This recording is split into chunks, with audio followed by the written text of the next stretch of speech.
Let me paint you a picture. It's 6:47 in the morning.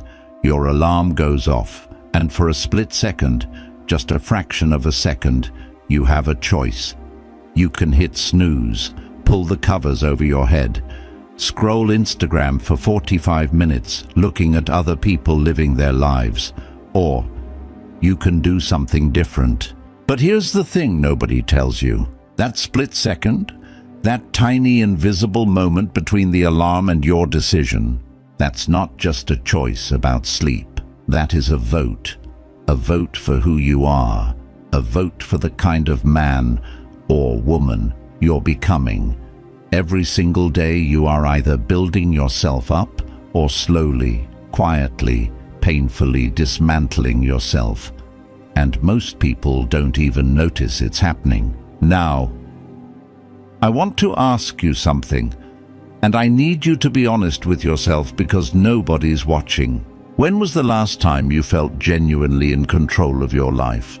Not just going through the motions, not just surviving the week, but actually, deeply, solidly in control. Like the direction of your life was something you chose, not something that just happened to you.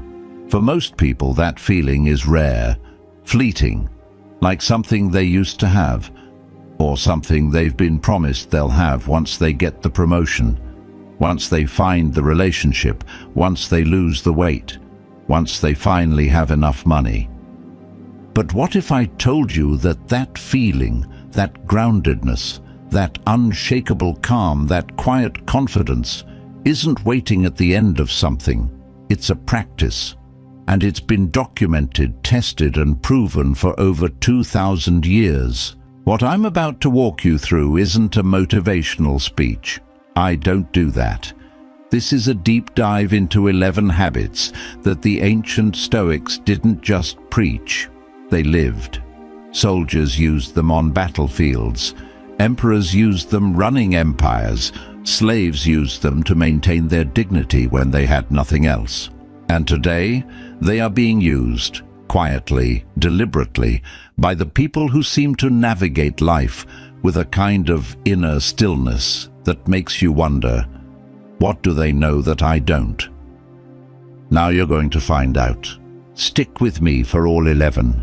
Each one builds on the last. And by the end of this, I promise you, you will look at your daily life completely differently. Not because I told you to, but because you'll see it. Let's go. Habit 1. Build your inner citadel before the world wakes up. There's a man named David Goggins. You may have heard of him. Former Navy SEAL, ultra-marathon runner. Considered by many to be one of the hardest human beings alive, he grew up in poverty, was abused as a child, failed the military's entrance tests twice, and was told by a doctor that he had a heart defect that would likely disqualify him from service permanently. He did what most people would never do. He got up earlier, not to work out, not to train, but to sit quietly and have what he calls a conversation with himself. Every single morning before the noise of the world started, he would sit with the uncomfortable truth of where he was and deliberately build the mental image of where he was going. What Goggins was doing, without knowing the exact term, was practicing what the Stoics called building your inner citadel. Marcus Aurelius, Roman emperor, arguably the most powerful man alive during his reign, would wake before his household stirred. Not to read reports, not to check messages. He would journal, privately, honestly, brutally. His notes to himself, the ones he never intended for public eyes, became what we now call meditations, one of the most widely read philosophical texts in human history. And the first line of almost every entry was a form of self-examination, not self-criticism. Self-examination. There is a difference. Here's the practical reality. You do not need a Roman palace or a military background. You need 11 minutes. That's it. The moment you wake up, before your phone, before the news, before anyone else's agenda enters your mind, you take 11 minutes and you do 3 things. 1. You sit in silence for 3 minutes. No input, no music, no podcast, just silence. Your brain, which has been in a semi-conscious restorative state all night, is in what neuroscientists call a theta wave state for the first few minutes after waking. This is when your subconscious is most receptive. Filling that space with noise is like planting weeds before your seeds have a chance to take root. 2. You spend 4 minutes asking yourself one single question and writing down the answer. Not typing, writing. The question is, what is the one thing that, if I do it today, makes everything else easier or irrelevant?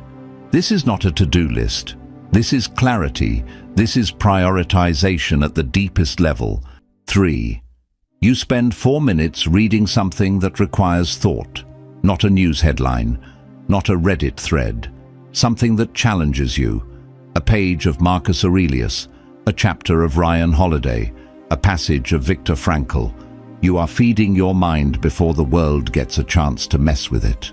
11 minutes. That's your inner citadel. That's your fortress. And here's what happens when you do this consistently. The external noise, the office politics, the social media arguments, the anxiety spiral at 2 p.m. It doesn't hit the same way, because you've already centered yourself. You've already chosen your frame for the day before the day chose one for you. Epictetus, a man who was born a slave, who had no rights, no property, no freedom of movement, said this: "Men are disturbed not by things, but by the opinions about things." What he meant was, the event itself rarely destroys you. Your interpretation of the event does. When you build your inner citadel every morning, you are preemptively choosing your interpretation. You are deciding, in advance, that today you are the observer of your life, not the victim of it. That is a radical act. In a world that is specifically engineered to steal your attention, choosing to own the first 11 minutes of your day is one of the most powerful things you can do. Start tomorrow, not Monday. Tomorrow.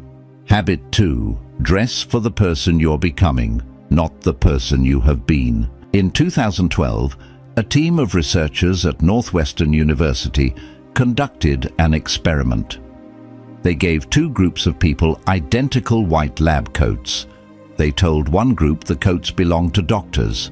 They told the other group the coats belonged to painters. Then they gave both groups identical tasks requiring focus and precision. The doctor group outperformed the painter group significantly. Same coat, different story, different result. They called this phenomenon enclothed cognition. The clothes you wear don't just affect how others see you, they affect how you see yourself. And how you see yourself affects how you perform. This isn't vanity, this is neuroscience. Now, the Stoics had a complicated relationship with appearance.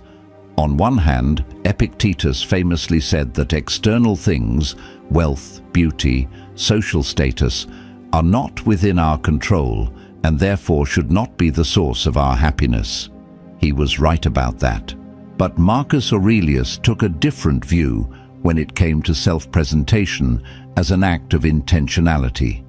He believed that how you showed up, your posture, your bearing, the way you carried yourself, was a direct reflection of the respect you had for your own character. It wasn't about impressing others, it was about embodying your values visually. Think of it this way: if you value discipline, does your appearance reflect discipline?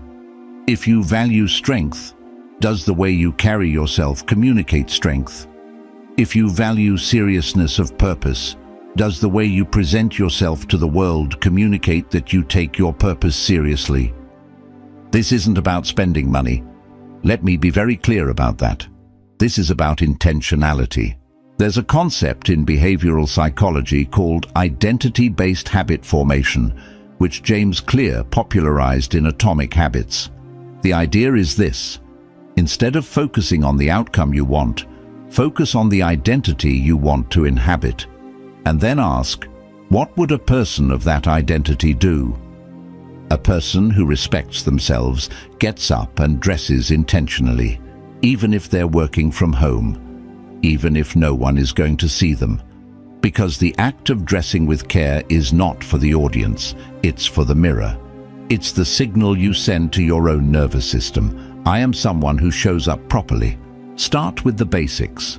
Clean clothes, good posture. And yes, posture is something you can control. Eye contact when you speak, a firm handshake, a measured, unhurried walk. These are not superficial things. They are the external language of your internal state.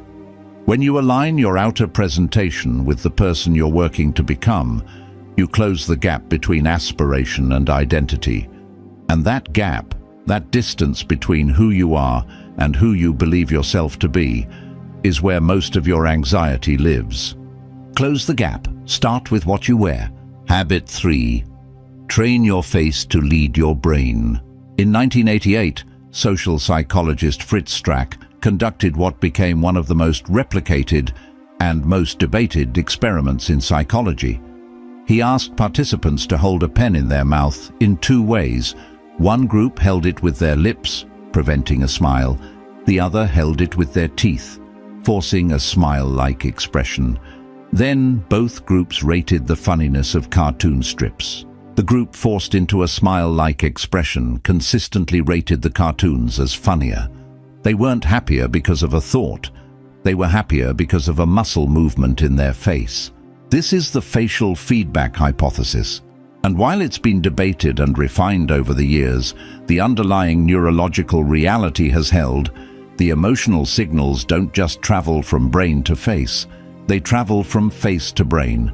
The relationship is bidirectional. What this means for you is extraordinary. You do not have to wait to feel better before you start acting better. You can start acting better, including physically, and the feeling follows. James Stockdale was a United States Navy pilot who was shot down over Vietnam in 1965 and spent 7.5 years as a prisoner of war, most of it in solitary confinement, routinely tortured. He was the senior American officer in the Hanoi Hilton, one of the most brutal prison camps in modern history. He later said something that has stayed with philosophers, psychologists, and military leaders ever since. He said that the prisoners who didn't survive weren't the pessimists. They weren't even necessarily the weakest. They were, paradoxically, the optimists. The men who said, "We'll be out by Christmas." And then Christmas came, and they weren't out. Those men broke. Stockdale survived by practicing something deeply stoic. He accepted the brutal reality of his situation without letting that reality determine his internal state. He controlled what he could control. He maintained his bearing. He held himself together, not by pretending things were fine, but by refusing to let the external determine the internal. The composure on his face wasn't weakness, it was armor. Here is how this translates into your life, right now, today. The next time you feel stress rising, your manager sends a passive-aggressive email, someone cuts you off in traffic, you get unexpected bad news. Before you react, do this. Take one deliberate breath. Allow a slight, barely perceptible relaxation of your jaw, and choose your expression. Not a fake grin, not performed happiness, just composure. The deliberate act of not allowing your face to broadcast your distress to the room. Because your face is not just information for others, it is feedback for yourself. When you practice this, and it is a practice, it takes weeks to build the reflex. You will notice something remarkable. The emotional intensity of difficult moments begins to reduce, not because you're suppressing it, but because you've interrupted the feedback loop that amplifies it. Composure is not cold. It is not indifference. It is the conscious decision to remain the person you choose to be, even when the world is trying to make you someone you don't want to become. Habit 4. Master the art of the closed gate. When Marcus Aurelius became emperor, he made a decision that confused many of his advisors. He kept Lucius Verus, his co-emperor and adoptive brother, close in official matters, while very deliberately limiting his exposure to Lucius's private social circles, which were known for excess, indulgence, and moral laxity. Marcus was not unkind to Lucius. He was not dismissive or contemptuous. He continued to treat him with respect, shared power with him generously, and publicly supported him. But he understood something that most people take decades to figure out. You can care about someone and still protect yourself from the patterns they carry. He maintained what I call the closed gate: respectful, deliberate, firm. Here's an exercise that will be uncomfortable but genuinely life-changing. Think about the 5 people you spend the most time with. Not the people you wish you spent time with, the people you actually consistently do. Now ask yourself honestly, after spending time with each of these people, do I generally feel more energized or less? Do I feel clearer or more confused? Do I feel more like myself or slightly less? This is not about judging people, it's about honest accounting. Your energy is finite, your attention is finite, time is finite, and every hour you spend in the company of someone who consistently drains your sense of self, even if they're someone you love, even if they mean well, is an hour you are not investing in becoming the person you are capable of becoming. The Stoics called this associating with those who will improve us. Epictetus was explicit.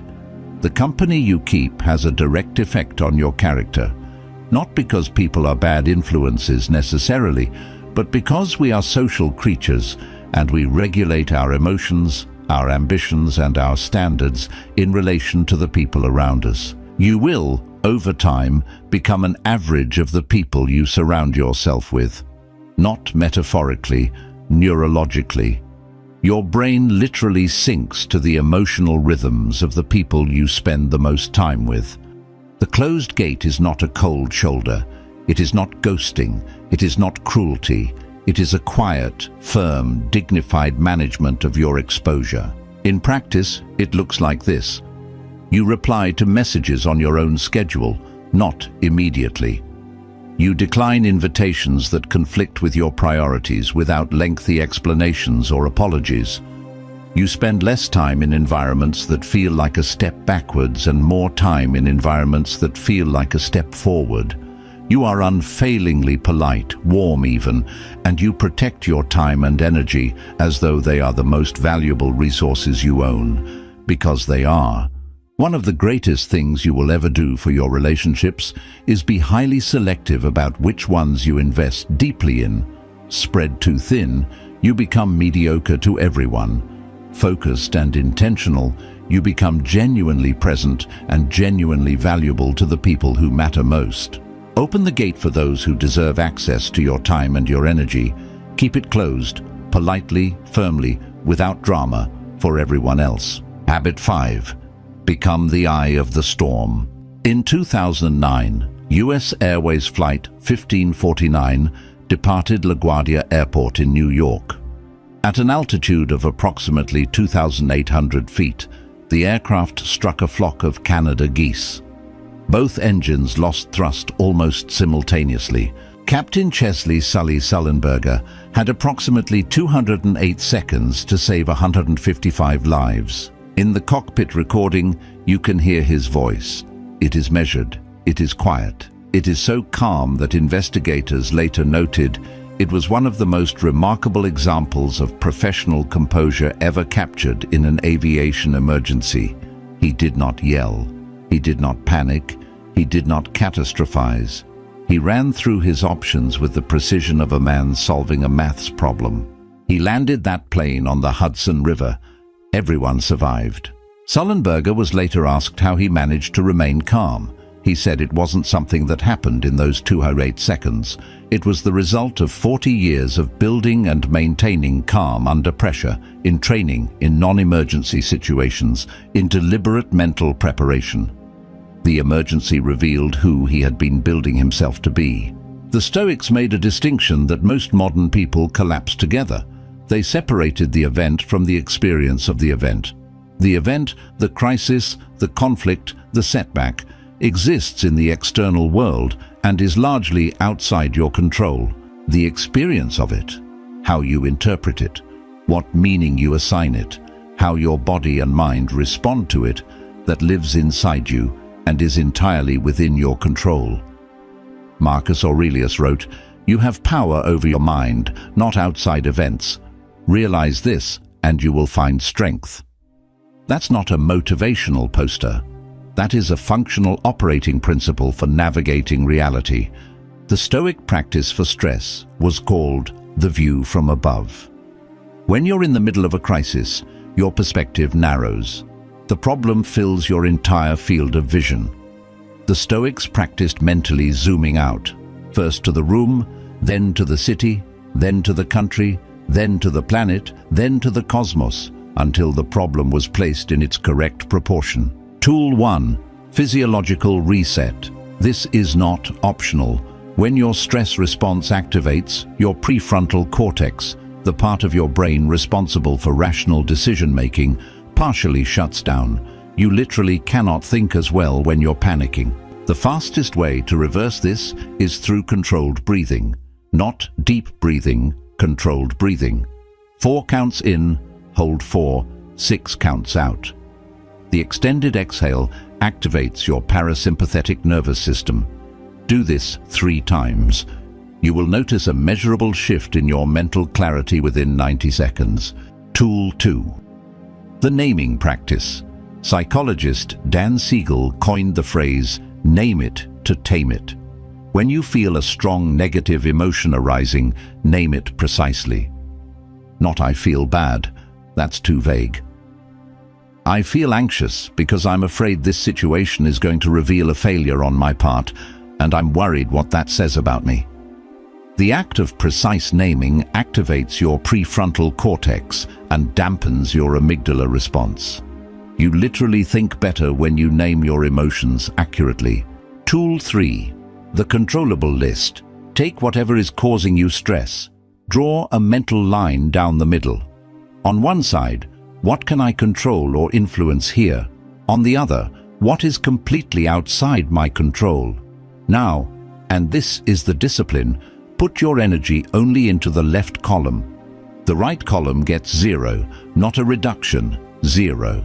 This is not passivity, this is strategic focus, and it is the fastest route to effective action. The eye of the storm doesn't move, the chaos swirls around it. Your job is not to stop the storm, your job is to be the eye. Habit 6. Architect your own North Star. There's a psychological phenomenon called the default mode network. When your brain isn't actively focused on a task, it doesn't go quiet. It starts generating thoughts automatically, usually about yourself, your social relationships, your past and your future. And research consistently shows that this default mode is slightly negatively biased.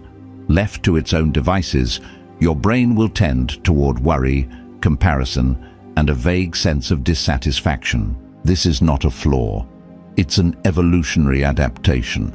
Brains that anticipated problems survived longer than brains that didn't.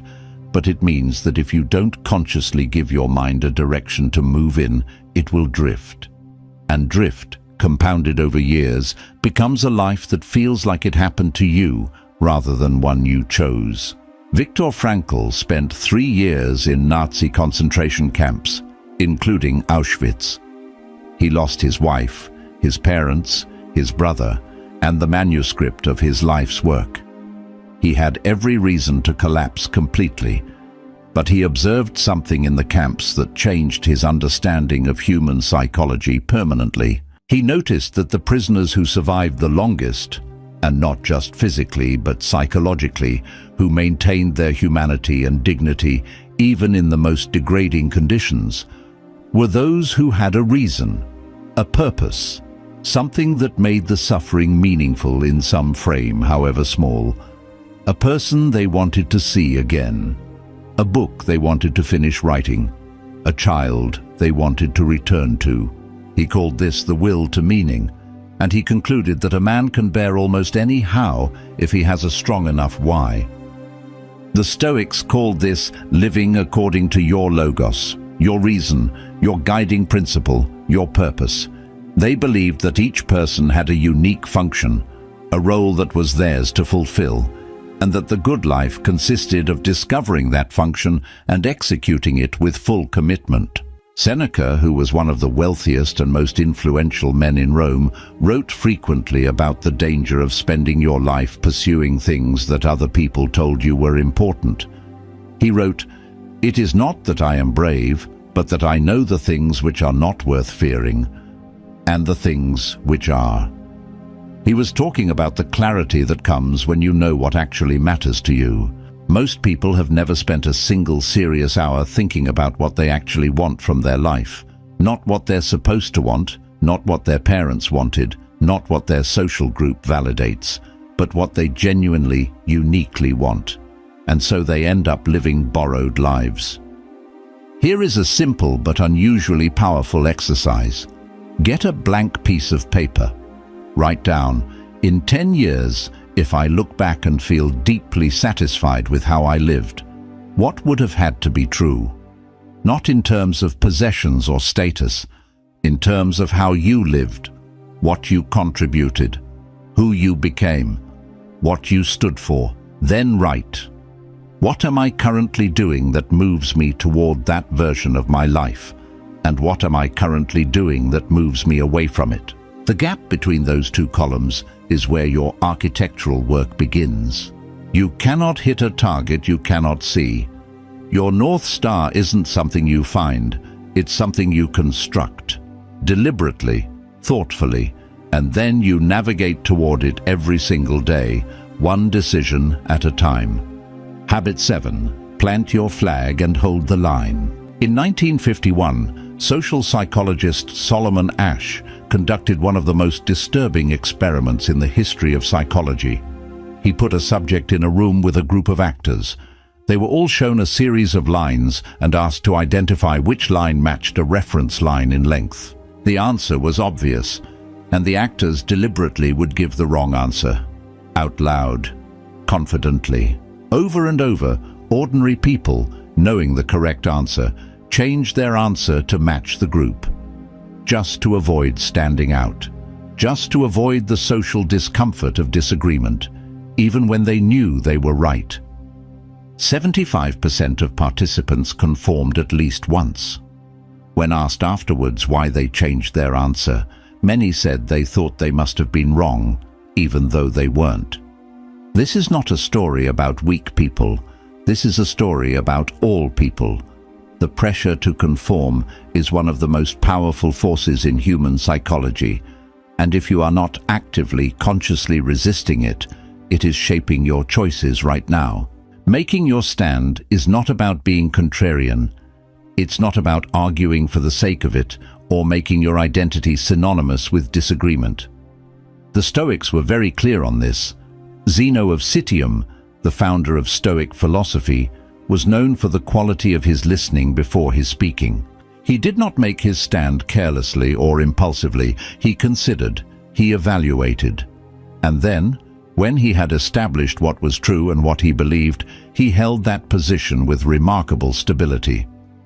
The distinction the Stoics made was between an opinion and a value. Opinions are negotiable. They should be updated when you receive new evidence. Values are not negotiable. They are the load-bearing walls of your character, and if you compromise them for social ease, you don't lose just your integrity. You lose your sense of self. And a person without a stable sense of self is extraordinarily vulnerable to manipulation, to depression, and to the kind of chronic low-level anxiety that comes from not knowing who you actually are. Write down, right now or tonight, 5 things that are non-negotiable in how you live. Not aspirational things, not things you wish were true. Things that are actually true. Things that you will not compromise, regardless of social pressure, regardless of financial incentive, regardless of who is in the room. Maybe it's honesty, maybe it's loyalty to the people you love, maybe it's the refusal to participate in cruelty of any kind, maybe it's your commitment to your own growth. Whatever they are, write them down, because the act of writing them creates a contract with yourself, and the next time you're in a situation where you feel the pressure to betray one of those values, and that situation will come, it always does, you'll have something to return to. Something that says, "This is who I am. This is where I stand." Epictetus said, "First say to yourself what you would be, and then do what you have to do." That sequence matters. Clarity of identity first, action second. When you know who you are, the decisions become easier. You don't have to deliberate in the moment. You've already decided. Plant your flag. And when the wind comes, and it will, hold the line. Habit 8. Sharpen the blade of wit. There's a common misunderstanding about Stoicism. People think it's serious, solemn, humorless, a philosophy of gritted teeth and furrowed brows. Then you actually read Seneca. Seneca, tutor to Emperor Nero, one of the most powerful men in Rome, had a razor-sharp, frequently irreverent sense of humor. He mocked pretentiousness, including his own. He wrote entire letters satirizing the absurdity of wealthy Romans who philosophized about the simple life from their multiple villas. And Marcus Aurelius, in his private journals, showed a dry wit that scholars have noted but popular culture ignores. He described certain politicians with a precision of observation that was essentially, quietly, devastating. Wit is not a distraction from Stoic practice, it is an expression of it. Because humor, real humor, not performance, requires the ability to see things clearly, to recognize the gap between what is and what is pretended, and to communicate that gap with precision and timing. That is fundamentally a Stoic skill. Research on psychological resilience consistently identifies humor as one of the strongest predictors of the ability to recover from adversity. Not the ability to make jokes, the ability to find something genuinely absurd or ironic in difficult situations. To see the gap between the seriousness with which we regard our problems and the actual scale of those problems in the context of a very large universe. There is a concept in cognitive therapy called cognitive diffusion, the ability to create a slight distance between yourself and your thoughts so that you observe them rather than being consumed by them. Humor does this naturally. When you can find something funny about a difficult situation, not dismissive, not trivializing, but genuinely funny, you have created distance. You have moved from being inside the experience to observing it, and from that position, you can think far more clearly. Nick Vujicic was born without arms or legs. He has built a global career as a speaker, an author, and an advocate for people with disabilities. He is also genuinely, effortlessly funny, often at his own expense. He has said that learning to laugh at his situation, really laugh, not perform laughter, was one of the most liberating things he ever did. It was the moment he stopped being the problem and started being the person dealing with the problem. Real wit is not something you perform, it's something you develop by paying close attention to reality. Here's how. First, read widely. Comedy writers, essayists, satirists, not because you want to steal their jokes, but because different styles of observation train your brain to notice incongruities, contradictions, and absurdities in the world around you. That noticing muscle is the foundation of genuine wit. Second, stop taking your ego so seriously.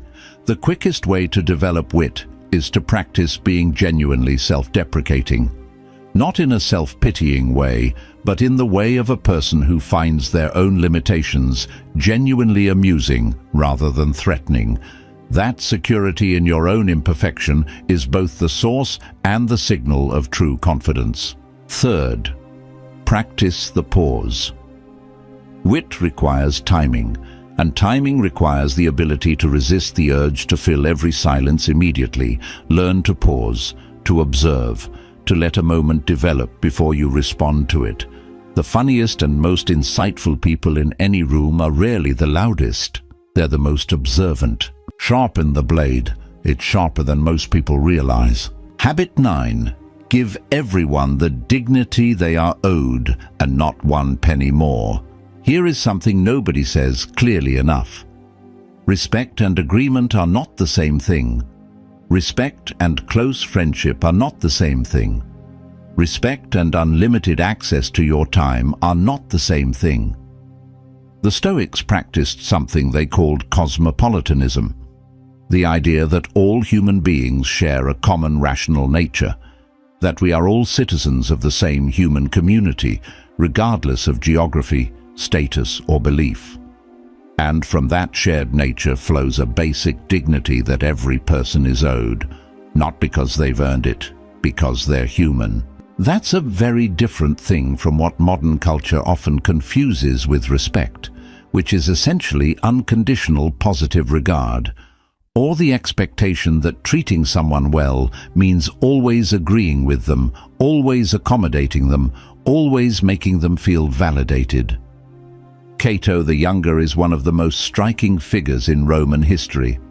He was known, even by his enemies, as a man of absolute integrity. Julius Caesar, who was his political opponent and who ultimately defeated him, once said that Cato was the only man he could not corrupt, bribe, or flatter. And yet Cato was also known for being difficult. He disagreed publicly. He held positions that made people uncomfortable. He refused to use honeyed words when plain ones were more accurate.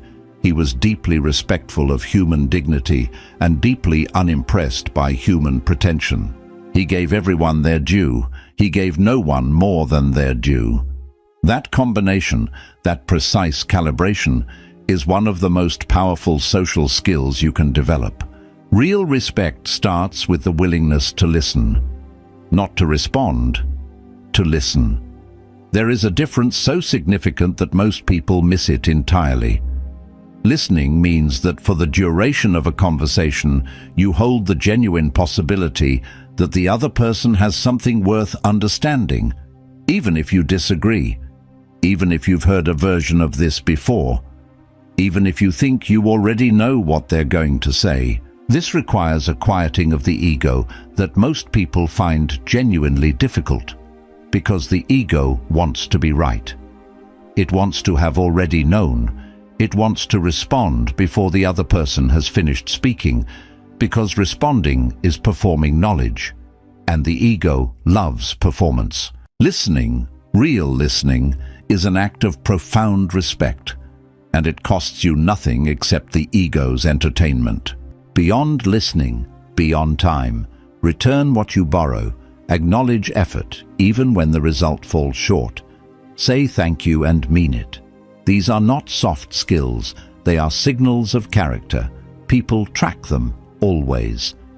And remember, giving everyone the dignity they are owed does not mean letting anyone treat you without dignity. The Stoics were very clear on this. Self-respect is not vanity. It is the foundation upon which you treat others well. A person who does not respect themselves will either be a pushover or a tyrant, often both at different times. A person who respects themselves can afford to be genuinely generous to others, because their generosity comes from abundance, not from the desperate need to be liked. Habit 10. Memento mori. Let death sharpen your life. When a Roman general returned from a great military victory, he was granted a triumph, a ceremonial procession through the streets of Rome. The crowds cheered, flowers were thrown. It was one of the greatest honors in the Roman world. And standing behind the general in the same chariot was a slave, whose only job was to whisper repeatedly in the general's ear, "Memento mori, remember, you will die." Not as a curse, not as a threat, as a gift, as the most useful possible reminder in a moment of maximal glory. This too shall pass. You are mortal. Do not become intoxicated by this. The Stoics were obsessed with death, not in a morbid, anxious way, but in a clarifying way.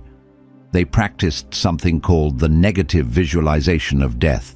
the deliberate contemplation of the possibility that any given day might be your last.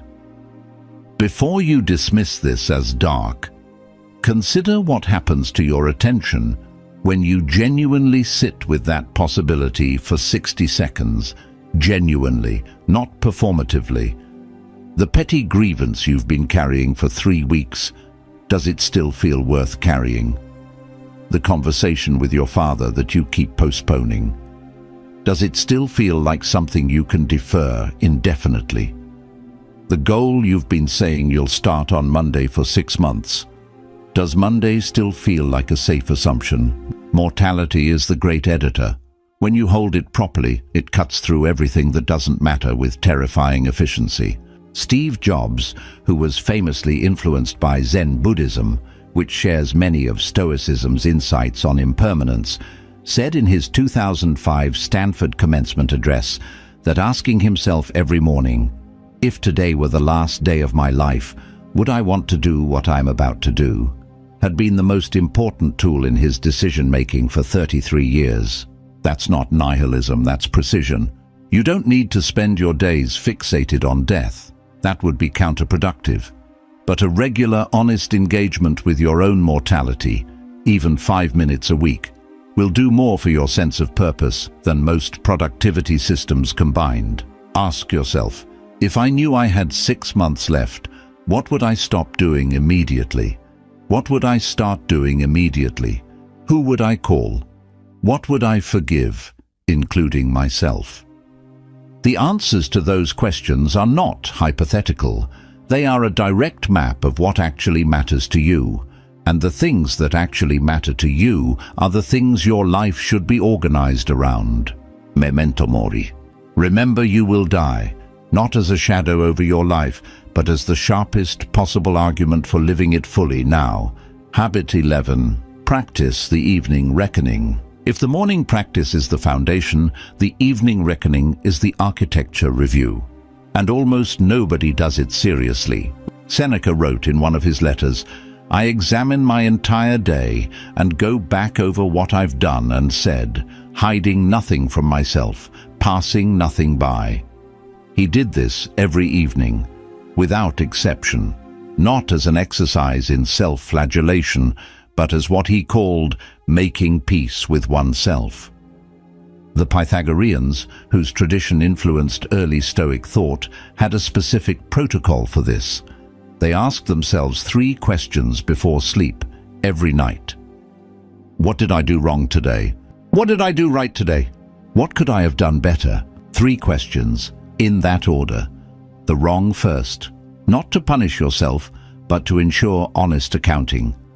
The right second, not as self-congratulation, but because learning from what worked is as important as learning from what didn't. The improvement third, as a forward-looking commitment, not a backward-looking verdict. Professor Timothy Wilson at the University of Virginia has studied what he calls the importance of personal narratives, the stories we tell ourselves about our days, our choices, and our character. His research consistently shows that people who engage in regular, structured self-reflection make better decisions over time.